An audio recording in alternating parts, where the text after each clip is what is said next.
खुदावंद यीशु मसीह के अजीम नाम में आप सबको सलाम। आज हम देखेंगे खुरूज की किताब, उसका 33वां बाब और उसकी 12वीं आयत।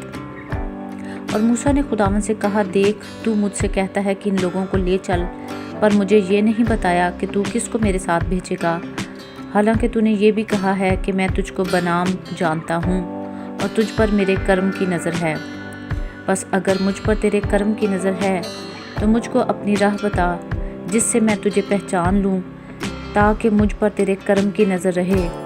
और ये ख्याल रख कि ये कौम तेरी ही उम्मत है। तब उसने कहा, मैं साथ चलूँगा और तुझे आराम बख्शूँगा। खुदावंद के पाक कलाम के वसीला से उसकी बरकत हमें हासिल हो। कलाम मुक़द्दस के इस हवाला में हम देखते हैं कि मूसा खुदा के साथ हम कलाम है और खुदावंद से ये कह रहा है कि तूने कहा है कि मैं तुझको बनाम जानता हूँ और तुझ पर मेरे कर्म की नज़र है। मेरे अजीज़ों, ये किस कदर खुदावंद की हमारे लिए एक कितनी बड़ी ये बात है हमारे लिए। ये किस कदर बड़ी नेमत है और किस कदर ये अजीम बात है कि खुदावंद हमें बनाम जानता है और तुझ पर मेरे कर्म की नज़र है। खुदावंद के कर्म की नज़र इंसान के ऊपर होना, ये नहायत बेशकीमत बात है। इससे बढ़कर इंसान के लिए और क्या हो सकता है। और ये ख्याल रख कि ये कौम तेरी ही उम्मत है।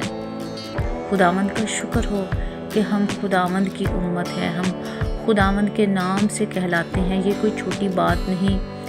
इस 6 अरब से ज़्यादा की आबादी में इसमें कोई आलमोस्ट हाफ से भी कम लोग हैं जो खुदावंद को जानते हैं, जो खुदावंद के नाम से वाकिफ़ हैं, खुदावंद यीशु मसीह के नाम से वाकिफ़ हैं और उसकी उम्मत हैं।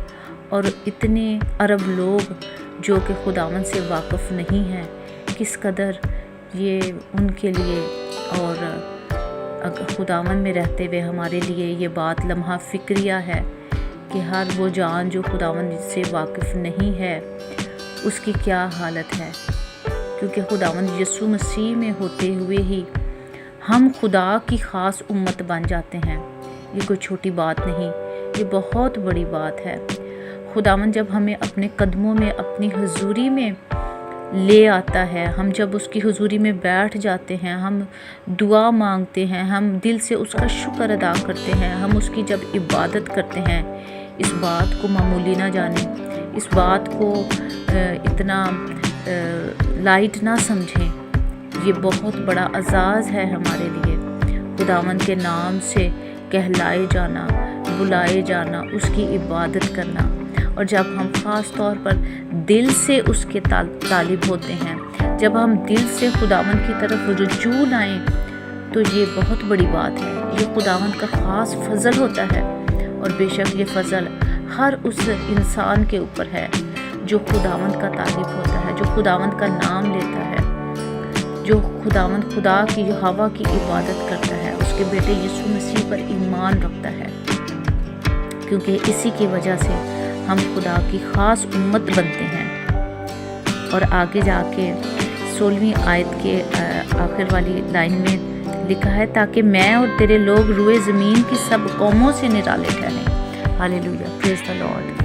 मेरी और आपकी वर्थ जो है, इससे हो सकता है कि हम वाकिफ़ ना हों, लेकिन हम खुदा के नज़दीक बहुत आला मुकाम रखते हैं और सब कौमों से बढ़कर हम आला एक मुकाम हासिल कर लेते हैं जब हम खुदावंद यीशु मसीह के वसीला से खुदावंद की ख़ास उम्मत बन जाते हैं।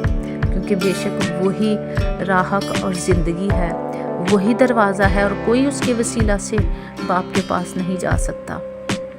और आगे इस बाब के आखिर में जब हम देखते हैं तो खुदावंद का जलाल हमें नज़र आता है, जिसमें मूसा ने कहा कि खुदावंद तू मुझे अपना जलाल दिखा दे। लेकिन खुदावंद ने कहा कि इंसान मेरे जलाल को देखकर ज़िंदा नहीं रह सकता। ऐसा अजीम खुदा, हमारा खुदा, यहोवा खुदा, उसने किस कदर अपने बेटे के वसीला से हमें इतना اتنی ہمیں پریولیج دے دی، ہمیں اتنا ہمارے لیے چیزوں کو آسان بنا دیا کہ ہم اس کی حضوری میں جا سکتے ہیں، اس کے بیٹے یسوع مسیح پر ایمان لا کر، اس کے نام سے، اس کے خون کو اپنے اوپر لے کر ہم اس کی حضوری میں رسائی پاتے ہیں، ہم اس کی خاص امت بن جاتے ہیں۔ اس بات کے لیے خداوند کا شکر ادا کریں، اس کے نام سے بلائے جانے کے لیے۔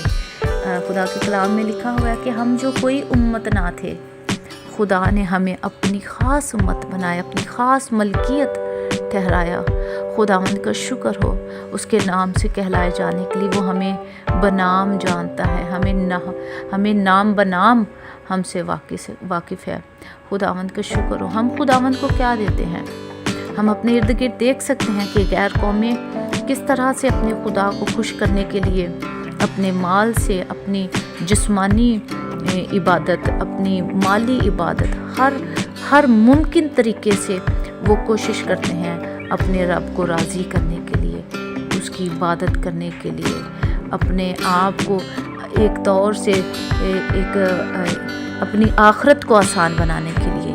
لیکن ہمارے خداوند نے تو ہمارے لیے بالکل چیزوں کو آسان کر کے ہمیں بتا دیا، اور اس کے بعد ہمارے اوپر کچھ چیزیں فرض ہو جاتی ہیں جن کو آگے ہم نے سمجھنا کہ اب ہمیں خدا میں رہتے ہوئے کیا کرنا ہے، اس کی مرضی کو پورا کرنا، اس کے کلام کو، اس کے اوپر جان فشانی سے عمل کرنا ہے، اور خدا کے کلام کی خدمت کرنی ہے، خدا کے کلام کی گواہی ہمیں دینی ہے، تاکہ اور بہت سے لوگ ہمارے وسیلہ سے برکت پائیں اور خدا کے پاس آ سکیں اور اس کی خاص امت بن جائیں، کیونکہ خداوند کی جو خاص مرضی ہے وہ بھلا ہے۔